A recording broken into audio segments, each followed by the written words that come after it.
समस्त गणमाध्यम प्रतिनिधि मान पार्वणर अनेक अनेक शुभेच्छा और अभिनंदन। विरोधी दल नेता विजु जनता दल सभापति माननीय श्रीयुक्त नवीन पट्टनायक आह्वान दीर्घ 2 दशंधि ऊर्ध समय धरी 5 थर ओडिशावासी सेवारे आमे समर्पित एवं आज ओडिशार जनसाधारण जो गुरु दायित्व मान्यवर पूर्वतन मुख्यमंत्री नवीन बाबू न्यस्त कर विरोधी दलर भूमिका आमको जो न्यस्त कर सुचारू रूपे पालन करने आम संकल्पबद्ध। यही अवकाश विजु जनता दल को तृणमूल स्तर में शक्तिशाली कर गढ़ी तोड़ापी 2टी पर्याय आमर जनसंपर्क पदयात्रा आरंभ होती एवं प्रथम पर्याय 6 तारीख दिन शेष होती एवं अभूतपूर्व सफलता आम प्राप्त रहीचु। आमर 30टी जिला एवं 3टी सांगठनिक जिला मध्य प्राय 22टी जिले में जनसंपर्क पदयात्रा सरी एवं द्वितीय पर्याय जनसंपर्क पदयात्रा द्वितीय पर्याय आरंभ खूब शीघ्र आरंभ हो जहाँ घोषणा कर 21 तारीख रु 30 तारीख पर्यंत द्वितीय पर्याय जनसंपर्क पदयात्रा आम करूँ।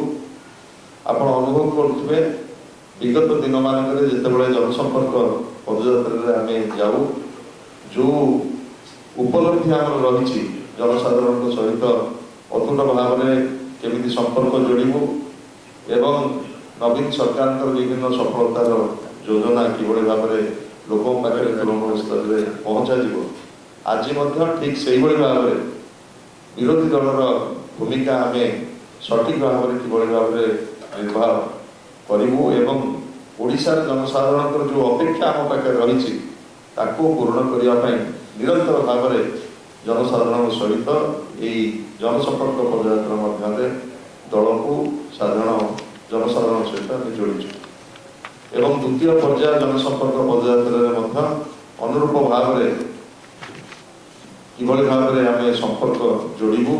से संपर्क में दल व्यापक भाव में कार्य आरंभ करी रखा चाहे आमर सभ्य संग्रह अभियान आसंता काली ठारू आरंभ करा जाउची बहुत डिजिटली हम एवं मैनुअली एवं सभ्य संग्रह अभियान को किभली भाव में त्वरान्वित कर जनसंपर्क पदयात्रा सभ्य संग्रह अभियान को त्वरान्वित करने पदक्षेप नि आशा करुच्ची विजु जनता दल एक आंचलिक दल हिसाब से आम ओडिशावासी सबुबले स्वार्थ स्वाभिमान आम लड़ाई जारी रखीचु एवं आशा करूँ गणमाध्यम आपण मानकर सहयोग शुभेच्छा यह अवकाश मु कामना करी एवं धन्यवाद जनइबी विजु जनता दल तृणमूल स्तर कर्मी मैंने जो भाव में प्रथम पर्याय जनसंपर्क पदयात्रा सफल कर समस्त को अनेक अनेक धन्यवाद।